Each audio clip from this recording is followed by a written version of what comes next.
No sé si alguien quiera compartir la pantalla y vamos a ir haciendo otros desarrollos, otras mejoras al proyecto que hemos hecho la clase pasada. No sé si ya alcanzaron a ver el código que subí al repositorio, y vamos a revisar hoy dos términos muy importantes que se preguntan mucho al momento de tomar una entrevista y que también nos sirve mucho para poder definir qué endpoint es post, qué endpoint es put, qué endpoint es patch, es get, es delete. Porque ahorita es fácil, estamos haciendo un CRUD, ¿no? Y el CRUD no tiene mucha vuelta que darle. Si voy a listar un get, si voy a crear un post, voy a actualizar un put y voy a eliminar un delete.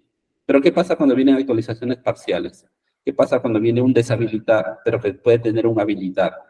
Entonces ahí es cuando se empieza a complicar la definición del método o del verbo que vamos a usar, y ahí es donde es importante conocer lo que es el hecho de que un verbo HTTP sea seguro y que sea idempotente. Son dos términos muy importantes que hay que tenerlos en cuenta. Entonces, no sé quién quiere compartir la pantalla.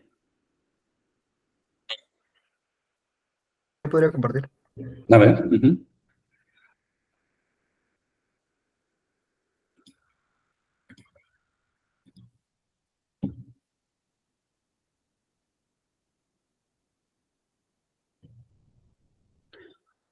Bien, ¿pudiste hacer algún ejemplo adicional con instructores? A ver. No, estuve en otros servicios, no, perdón, otros servicios, y solo hice el get all y el get by. Ok, get all y get by ID. Perfecto. Vamos a ver cómo lo implementaste.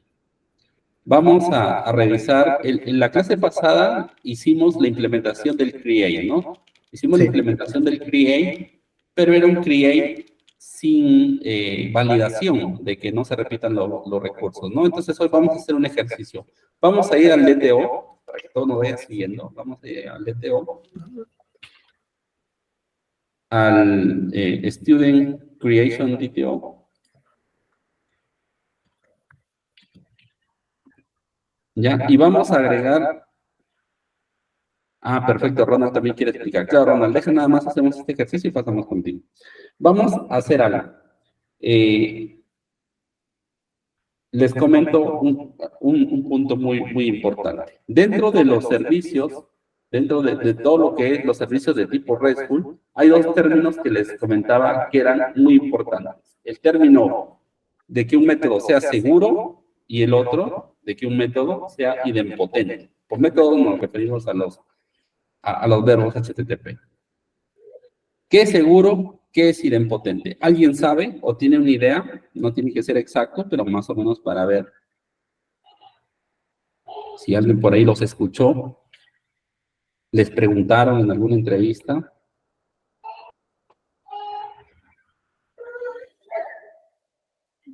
¿No? Ok. Ah, ¿sí, Diego? Bueno, con lo idempotente no estoy seguro, pero sí, seguro creo que es poder controlar todos los errores que pueden ocurrir o validar ciertas acciones antes de realizarlas. Ok. Ok. Ya esa definición va un poquito más adelante. En este caso, va por otra parte, aquí. Es una definición más que todo técnica, media matemática. ¿Ok? Entonces, bueno, les explico rápidamente. Dentro de los verbos HTTP hay dos características que definen a cada uno de los verbos, que definen su comportamiento. El término seguro y el término idempotente. ¿Cuándo decimos que un método es seguro? Decimos que un método es seguro cuando al ejecutar un endpoint o una llamada a ese endpoint, no se cambia ningún valor dentro del servidor. O sea, tú le puedes pegar 1000 veces a ese endpoint con toda la certeza de que nada va a pasar, de que no te lo vas a tirar, de que no se va a crear un registro, de que no va a saltar una excepción, nada. ¿Por qué? Porque el método que es seguro es un método que no modifica el estado del servidor. Mejor dicho, solo realiza operaciones de lectura. Eso es el hecho de que un método HTTP sea seguro. Solo realiza operaciones de lectura. ¿Cuáles son los seguros por excelencia? El GET. por ejemplo. ¿Por qué el get? Porque el get solamente busca recursos en el servidor y te los trae, pero no modifica nada, ¿ok? Entonces, ese es un método seguro, el que solo realiza operaciones de lectura. En esta parte, ¿hay alguna consulta? ¿Quedó claro? Bien, no hay consultas. Idempotente, este sí es un poquito más difícil.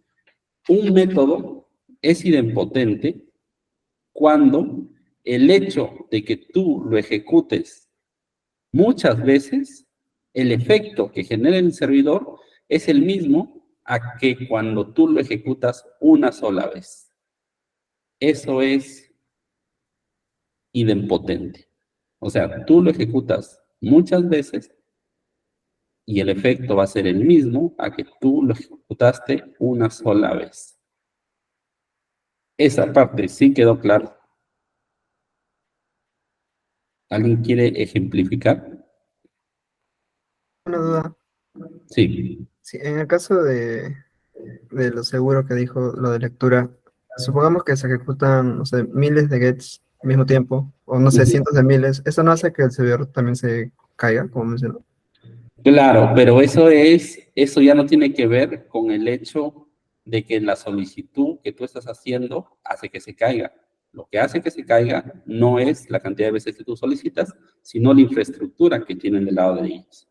Si ellos tuvieran una infraestructura fuerte, nunca se caería. Entonces, te das cuenta, no depende de ti, depende de ellos.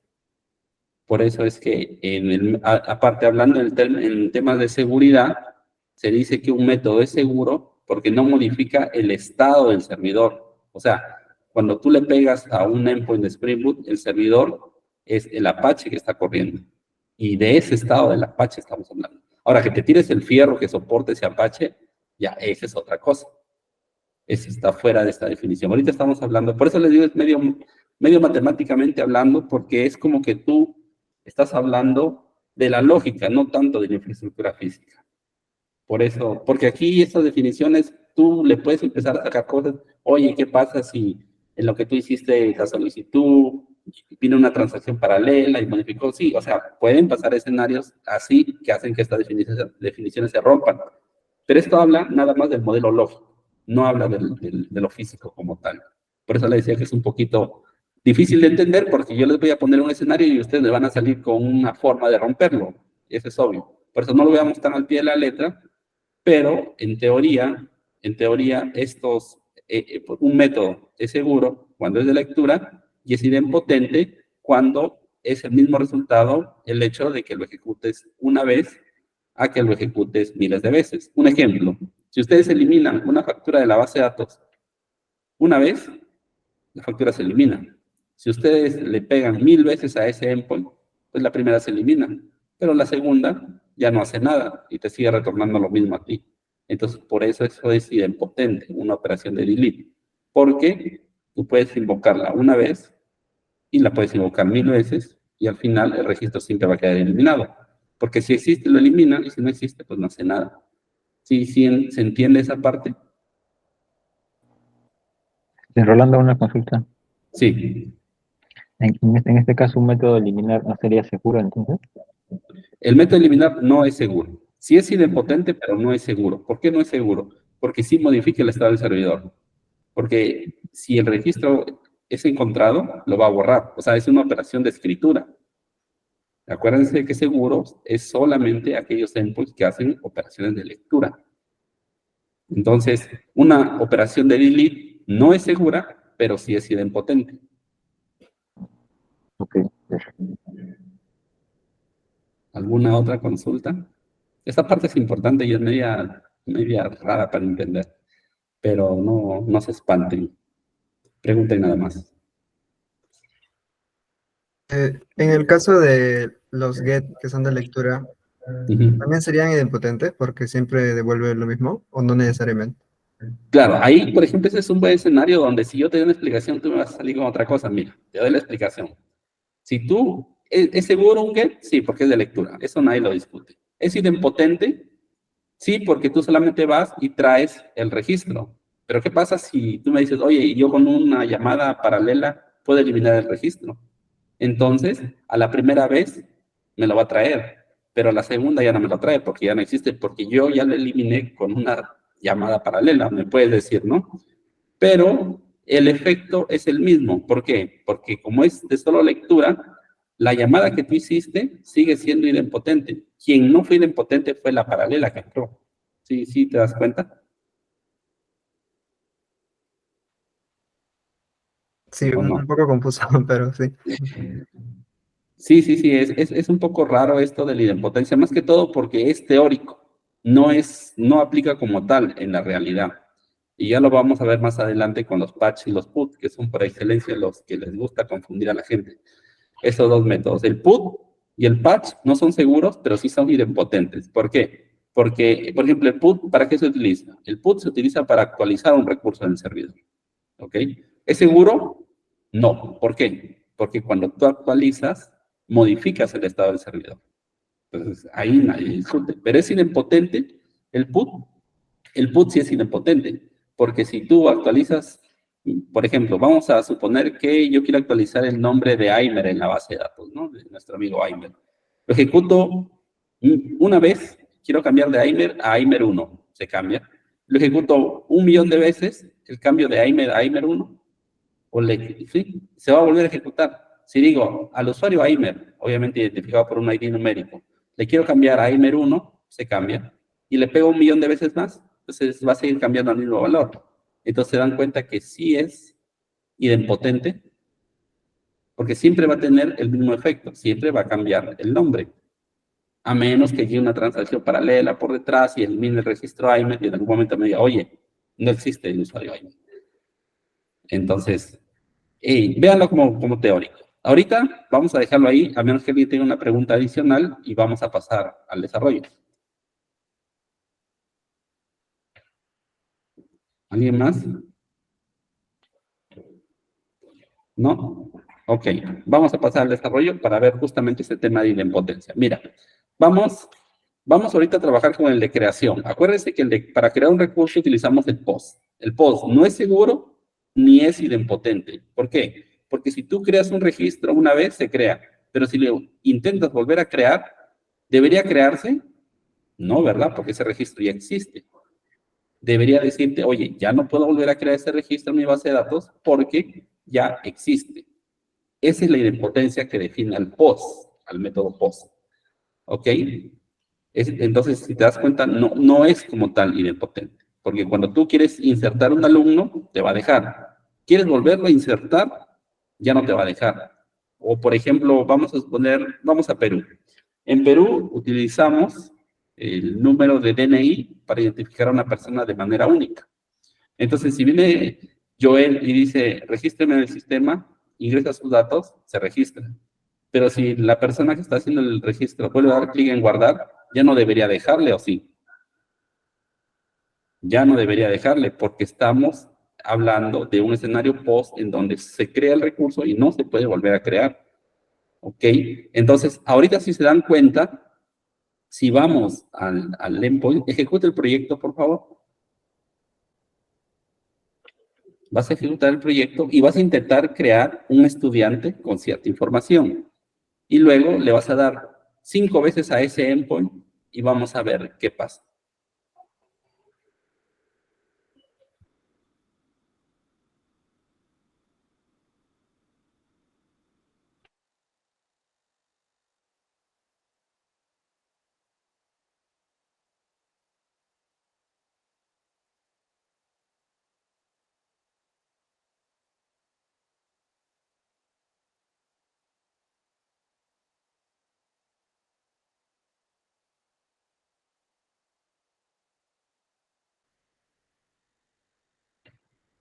Y vuelve a darle send y vuelve a darle send. Si te das cuenta, esto, desde un punto de vista de creación, debería estar mal. Depende mucho del contexto en el que estamos hablando, pero en este caso se supone que estamos dando de alta a un alumno. Entonces, no debería permitirnos volver a ingresar ese mismo alumno una y otra vez, ¿no? Por eso les digo, depende mucho del contexto, del tipo de sistema, pero ahorita que estamos hablando de un sistema de estudiantes, no debería permitirnos dar de alta una y otra y otra y otra vez al mismo alumno. Debería validarnos, decirnos, hey, ya registraste este alumno.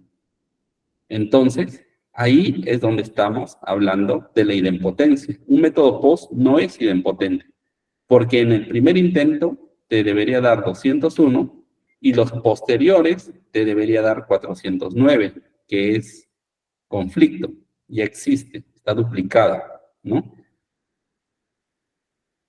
Entonces, si buscamos en esa página de gatitos el 409, ahí está, conflicto. ¿Por qué? Porque estoy intentando meter otra vez el mismo alumno. ¿Por qué en este caso no es fácil hacer una validación? Porque solo tiene nombres y apellidos. Por eso le decía, vamos a agregar un campo ID. Vamos a agregar un campo ID a nuestro DTO de creación. Ponle DNI. Tú eres de Perú, ¿verdad, Diego?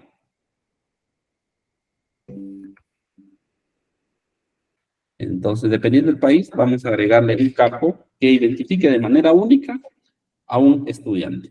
Para el caso ¿Lo de pongo Perú, como string? sí, ponle como string. Para el caso de Perú, un DNI. Perfecto.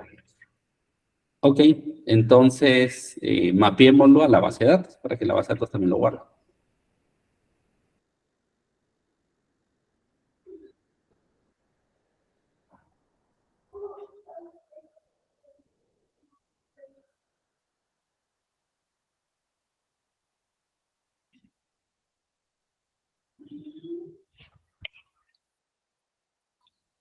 Perfecto, ahí está mapeada la base de datos. Y vamos a ponerle también en el response. En el Student Creation Response, también vamos a ponerle el DNI para que nos retorne. Ajá. Y vamos al servicio y mapeamos todo esa etiqueta donde corresponda, ¿no?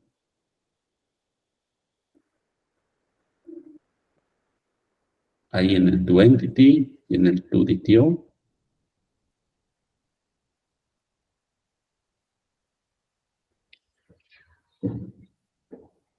Y se van a dar cuenta que ahora tiene más sentido cuando intente crear varias veces el mismo uso, el mismo alumno.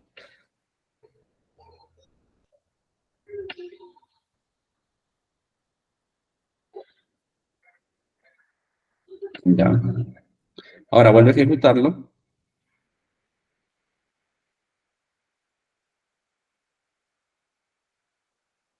Ve al Postman y actualiza el payload que estamos enviando.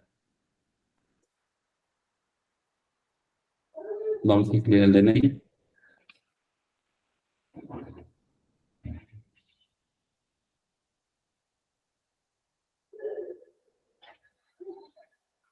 ¿Le pongo cualquier cosa? Sí, no tiene validación todavía. Ok. Ok, vamos a enviarlo. Mira, te creó el alumno 40. Vuelve a enviarlo. Te creó el alumno 41. Ahora, ¿tiene sentido registrar un alumno con el mismo DNI varias veces? ¿O es posible? No. Por eso el método POST no es idempotente. No puedes utilizar el mismo request la cantidad de veces que tú quieras. Solo te tiene que funcionar la primera vez. Porque es un método para crear un recurso en el servidor de manera única. Si tú quieres volver a crear ese recurso, te tiene que decir que ya existe. Entonces, en ese caso, lo que tenemos que hacer nosotros es irnos a nuestro método de creación de estudiantes y decirles, ¿sabes qué? Antes de validar que el estudiante debe ser guardado, o antes de hacer o de ejecutar la operación de guardado del estudiante en la base de datos, voy a validar que ese estudiante no exista previamente. Porque si ya existe, voy a lanzar una excepción. ¿Ok? Entonces, ¿qué es lo primero que tengo que hacer? Ir al repositorio e implementar un método para poder buscar un estudiante por DNI. Aquí hay dos formas de hacerlo. Una forma es dejar que el framework de JPA nos cree automáticamente la consulta. No sé si, creo que Darío ya lo habías trabajado así en algún momento, ¿verdad? Que tú le pones directamente el método con un nombre siguiendo unos patrones y JPA dice, quieres hacer un select por tal columna. Sí. Vamos a ponerlo de ejemplo. Implementa es una interfaz, implementa una función, un método que te devuelva un optional, porque acuérdense que eso también es importante.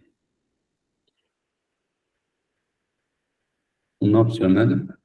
Optional es como una interfaz o un wrapper de Java que se implementó desde Java 8 que nos evita los null pointer exception. O sea, el optional como que almacena el valor y en caso contrario no exista, de todas maneras la clase sí te permite preguntar si existe o no, no te devuelve un nulo como tal. Entonces, por ejemplo, un optional student y ponle find. Mira, ahí te sugiere muchas cosas, mira, find by. Si te das cuenta, ese es el estándar que les digo. Ese es el estándar de JPA. A través del método, tú vas a poder generar la consulta SQL. ¿Ya? Pero no les recomiendo, porque cuando ustedes empiezan a implementar sus consultas con los métodos directos de JPA, ustedes no van a tener control sobre ese método. Ese es uno. Cuando haya compilación y alguna columna cambie de nombre, ese método no va a chillar, no les va a decir, oye, cambiaste el nombre de la consulta, porque es un método que se genera al vuelo. Y aparte, cuando las consultas se comienzan a hacer complicadas o grandes, ese nombre de método empieza a crecer, porque si te das cuenta, tú tienes que, ahí te dice find, find significa select, o sea, es una traducción literal la que les estoy diciendo. Find significa select, student, y te dice que hace un select a la tabla de estudiantes, by, y ahí vienen los where. Ese by se transforma en un where. Entonces, está chido, está bonito, porque te quita mucha responsabilidad, pero no se lo recomiendo porque cuando les pidan un select from con un montón de webs, el método va a tener un nombre larguísimo. Y muchos SonarQube o muchas herramientas que verifican la calidad de código les van a empezar a molestar, les van a decir, oye, este método no pasa. Entonces, por eso no les recomiendo utilizar este formato. Vamos a escribir nosotros nuestra consulta a manita mejor para así tener más contexto de lo que se está haciendo. Entonces, ponle find fields, siempre fields si queremos que solo retorne uno. Esa es una sugerencia. Find fields, by, y le pones DNI, por ejemplo. Find fields by DNI. Listo. Abres y cierras paréntesis. Y le mandas el DNI como argumento. Ya, punto y coma porque es una interfaz, pero no lo está sobreescribiendo, por eso te dice que está mal. Le quitas ese override. Listo. Esa es la forma como nosotros, dice, ese control se le puede dejar a la base de datos como un unique y en entidad semifinal global o no es recomendable. Claro, Aimer nos comenta que si nosotros podemos definir ese control para la base de datos. Definitivamente sí. Definitivamente el control final de evitar de que haya alumnos con el mismo DNI es algo que se lo debemos delegar a la base de datos. Pero acuérdense que el usuario final no manda una consulta SQL. El usuario final manda un request que tiene que ser analizado. Entonces, sí está bien que la base de datos tenga control y sepa que el DNI no debe duplicarse, pero ese control no llega hasta el usuario final. Ese control se queda en nuestras manos como desarrolladores. Entonces, es tarea de nosotros agregar un double check, como dicen en inglés, o una doble revisión para incluso evitarle esa carga a la base de datos. Porque ¿para qué mandar un registro duplicado que viaje desde el front hasta el back y del back hasta la base de datos si nosotros nada más en el back podemos hacer la validación? Entonces, sí está bien y se tiene que hacer, como dice Aimer, en la base de datos, pero también nosotros en la aplicación debemos tener control de eso, porque la base de datos nos va a tirar un SQL exception, pero nosotros no le vamos a retornar al usuario un SQL exception, tenemos que retornar de un error más controlado. Entonces, ahí está la consulta. Ya, entonces vamos a usar el @query. Ajá, ahí está. Mira, ese @query nos permite a nosotros escribir la consulta. Pero aquí es importante, chicos, mencionarles algo. Ese arroba query acepta dos tipos de consultas. Consultas nativas o consultas de JPA. Entonces, vamos a ver. Después del arroba query, vamos a abrir y cerrar paréntesis.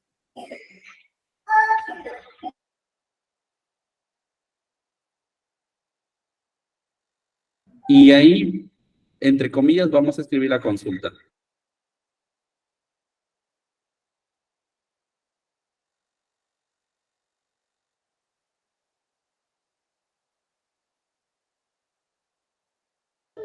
Es un select from, pero ahí es un select from, no es asterisco. Es un select from, y el nombre de la clase, no va el nombre de la tabla. Esto que está escribiendo nuestro amigo Diego se conoce como JPQL. O sea, es un SQL adaptado a Java. ¿Qué ventajas tiene? Porque como les digo, aquí pueden poner una query nativa, la que ustedes quieran, o pueden poner una consulta de JPQL. ¿Cuál es la ventaja? Si nosotros usamos una consulta de JPQL, esa está basada en clases Java. Entonces, cuando hay algún error, eso sí no nos va a dejar ni siquiera compilar. Pero si usamos una query nativa, esa query nativa nos va a dejar compilar, nos va a dejar ejecutar, pero cuando le peguemos ese input va a salir el error. O sea, ya va a salir hasta en producción el error. Por eso es importante utilizar JPQL. Entonces, select from y el nombre de la clase.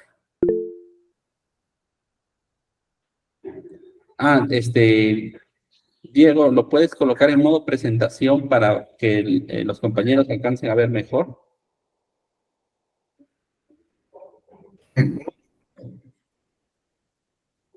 Sí, en modo presentación.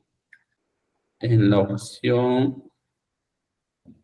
sí, en View, apariencia, vista, apariencia. Y ahí dice Enter Presentation Mode, el primero. Ok. Perfecto. Mira, ahí se ve muchísimo mejor. Listo, vas a escribir la query. En lugar nosotros de hacer un select a una tabla, ahora hacemos un select a la clase. Y después de la clase te va a pedir que le pongas un identificador, un alias. Entonces después de esto le puedes poner la S minúscula. S. Entonces después del select ya va la S. Es select S from. Eso equivale a un select asterisco from. ¿Ya? Y después de la S final le pones el where con tu condición del DNI, ¿no? Where, y si le pones ese punto, te tiene que salir el DNI, ¿ves? Igual, espacio, 2 puntos, el DNI.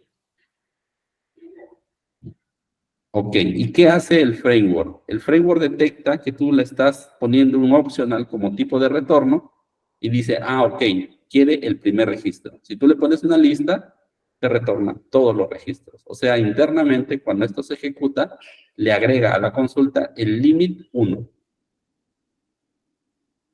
Esta partecita, ¿les quedó claro? ¿Tienen alguna consulta aquí? ¿Alguien ya lo había trabajado? ¿O de plano nunca la habían visto, así con JPQL? Sí. Y en el caso de que no quiera retornar todo, o sea, solo ciertos campos. Ok. Ahí se utiliza una parte del framework que se conoce como proyecciones.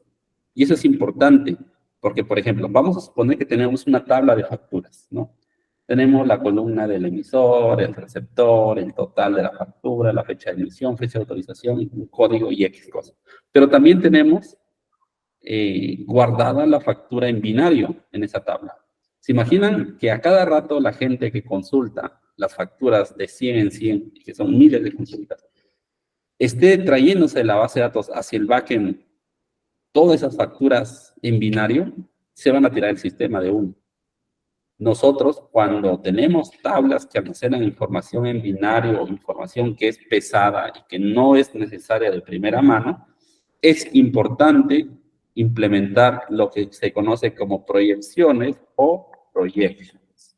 Háganme recordar esto para la próxima clase, hacerles un ejemplo de cómo nosotros podemos seleccionar qué y qué columnas queremos que se retornen. ¿Por qué? Porque ahorita es fácil, pero cuando ya sean 2, 3, 4 tablas con un montón de joins cruzados y solamente se quiera seleccionar ciertas columnas de ciertas tablas, ya esta forma se complica. Entonces, ahí tienen o vienen a nuestro rescate los projections del framework justamente, de JPA, ¿no? Entonces, por ahora lo vamos a dejar así, pero recordemos que ya existe una solución a la pregunta que nos planteó Diego, ¿ok? Se llama projections. Listo. ¿Alguna otra consulta?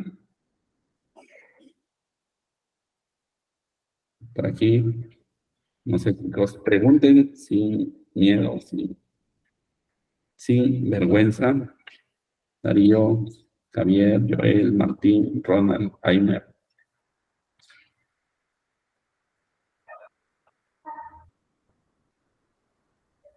Dale primero, exit, ajá. Sí, no hay preguntas entonces. Vale, perfecto. Está claro. Bien, recuerden, esto se llama JPQL. Listo, entonces, ahí ese método nos retorna ese estudiante. Entonces, vámonos a nuestro código Java, al servicio donde estábamos trabajando, y vamos a hacer la validación. Vamos a preguntar si ese estudiante ya existe, lanzo un error. ¿Dónde iría esa validación? Todos nos están siguiendo, quizás en lo que Diego avanza, otra persona también quiere presentar y también para ver cómo va avanzando. Con el mismo y me salió este error. A ver si quieres sube para ver cuál es el error. El problema es que ya tenemos información almacenada, ¿no? Entonces ahí es importante lo que nos comentaba Aime. Desde el principio que se definió la base de datos, debimos ponerlo como unique. ¿Por qué? Ahorita estás teniendo un error porque previamente a agregar la validación y previamente a crear la query, tú habías estado haciendo pruebas con el DNI repetido, que fue el ejemplo que hicimos, ¿te acuerdas? Sí, Ya. ¿Cómo se soluciona ese? Eso se soluciona fácil. Borra la base de datos y vuelve a ejecutar la aplicación. Pero eso es porque ahorita estamos aquí nosotros haciendo un ejercicio. ¿Qué pasa si este error no sale en producción? A ver, chicos. Una taza de dinosaurio para la persona que me diga cómo podemos solucionar este error si nos pasa en producción, porque en producción no le vas a decir, oye, borren la base de datos, ¿no? Que mi aplicativo está esperando un registro único y están retornando más de uno. Por lo general, estos escenarios pasan cuando nosotros agregamos una restricción posterior a la generación de datos. ¿A qué me refiero? Ustedes están trabajando en el sistema de la posta médica, de la clínica, del barrio, de la colonia, ¿no?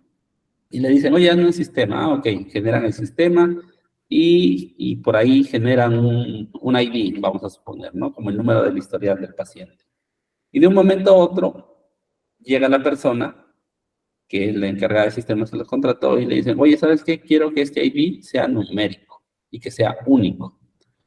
Entonces ustedes agregan la restricción de que sea único, pero ya existe información previamente, ¿no? O sea, su restricción agregan en su software. Pero cuando ustedes ejecutan el software, oh sorpresa, este error. ¿Qué quiere decir? Que ustedes agregaron una restricción sobre un conjunto de datos que no cumplía con la restricción previamente. Por eso se genera el problema. Ahí la respuesta es clara. La consulta no retorna un único registro. Y tú estás esperando un registro único porque le pusiste el option. ¿Cómo se soluciona? Como les digo, la solución básica es borrar la base de datos. La solución un poco más estudiada, ¿qué puede ser? Podemos intentar actualizar esa tabla, ¿no? O algún tipo de dato random. O la más recomendada, cambiar nuestra query para que nos retorne una lista y nosotros ya no preguntar si el optional es presente o no, sino preguntar si la lista contiene elementos o no. ¿Cuál sienten que tiene más sentido? ¿O cuál les gustaría hacer? Mira, ahí tienes dos y tienes un montón con un null. Tienes como 5 que tienen un null. Esas también te van a dar problema.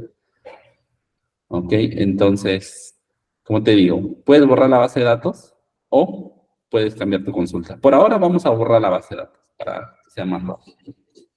Elimina la tabla o eliminas todo el archivo. Ajá. Vuelve a ejecutarlo.